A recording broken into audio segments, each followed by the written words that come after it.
am from 𝗧𝗦𝗔𝗧 School Eligate and Peddapalli district. Today I am here to talk about a silent killer that is rapidly spreading its tentacles across our society. Here to raise our voice and declare with a unified voice.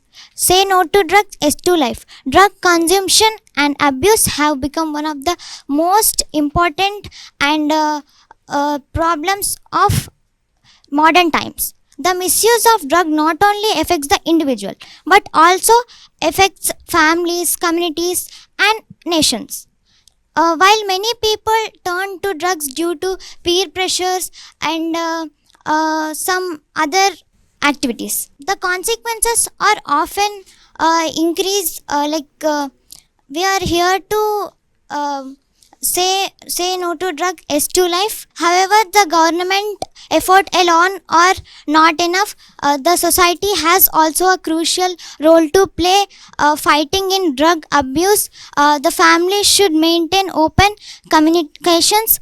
Parents should observe changes in their children's behavior and provide emotional support when needed. So finally, drug abuse have become very dangerous part of our lives.